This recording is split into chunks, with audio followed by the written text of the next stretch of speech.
जब दिवाली पूनम को होती है और हम एकम के दिन गुजरातियों का एक नया साल शुरू होता है, तो वहाँ से शुभ दिन शुरू होती है। तो दिवाली के दिन लोग पूजा करते हैं और वहाँ से दूसरा साल जो जाता है वो हमेशा सोचते हैं कि ये बहुत ही अच्छा साल जाएगा, और इसी के आसपास बहुत सारी चीज़ें होती है।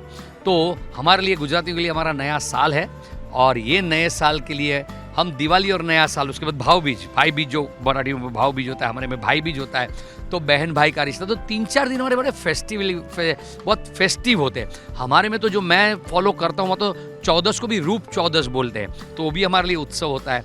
और आप देखने जाओ तो जो कि हमने दिवाली क्यों मनाया जाता है कि राम जी घर आए थे, तो जो वहाँ से हम उनका आदर करके जो एक पूरा फेस्टिव माहौल शुरू होता है, तो ये जो है दिवाली के दिन 3-4 इकट्ठे ऐसे दिन आते हैं कि आप उसमें जो पूरे साल का सारा स्ट्रेस दूर, रिश्ते बन जाते हैं और एक साथ इकट्ठा मनाते हैं। तो नया साल भी है, तो सबको नया साल भी मुबारक, सबको दिवाली भी मुबारक, और भाई बहन को भाई बीज भी मुबारक, and lots of celebration and happiness.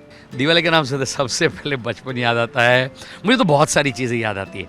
Diwali का नाम सुन के घर की सफाई याद आती है, घर में नया रंग या कुछ नई चीज़ आती है, नए कपड़े याद आते हैं, दोस्तों को मिलना, दोस्तों के घर जाना याद आता है, छुट्टी याद आती है, हिंदी फिल्म देखना याद आता है, और बहुत सारी चीज़ें। पटाखे भी याद तो आते हैं, पर कुछ चीज़ों पे जहाँ कंट्रोल करना है वो है। और हाँ, हमने उसको थोड़ा बदला है। हमारी ऑफिस पे लक्ष्मी पूजा जो भी होती है वो होता है, और साथ साथ मिठाइयाँ बांटनी वो याद आता है। तो हम अगले परिवार में इकट्ठा सबके साथ मिठाइयाँ बांटेंगे। नए साल में हमारे वहाँ तो बहुत ही अच्छा सा होता है कि हम जो कृष्ण जी के जो स्वरूप को फॉलो करते हैं, तो हमारे में उस दिन हमारे गिरिराज जी की पूजा होती है, दूध धराया जाता है। तो वो गिरिराज जी को किस स्वरूप में देखा जाता है कि गोवर्धन पर्वत कृष्ण जी ने जब अपनी उंगली पे उठाया, तो कृष्ण जी क्यों उठा पाए थे?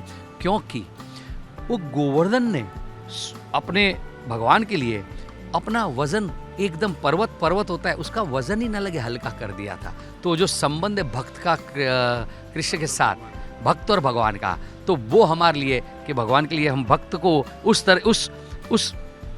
तरीके से हमारे नए साल को देखते हैं, और भगवान हमारा साल हमेशा अच्छा रखते हैं। तो हमारे लिए वो बहुत महत्व। तो गिरिराज पूजा होती है, हमारे घर पे सेवा होगी, हम जाएंगे, दर्शन करने जाएंगे, और पूरा उस दिन मैं, मेरे मम्मी पापा, बहन, मेरे मामा, सबके घर जाते हैं और मिलते हैं, क्योंकि वो बहुत कम होता है आज के बिजी स्केड्यूल में, पर that day we spend with family. તમને બધાને રૂપ 14 મુબારક, એની પેલા ધનતેરસ, રૂપ 14, શુભ દિવાળી, બેસતું વરસ જેને આપણે સાલ મુબારક કહીએ, નૂતન વર્ષાભિનંદન કહીએ, અને ભાઈ બીજની ખૂબ ખૂબ શુભેચ્છાઓ।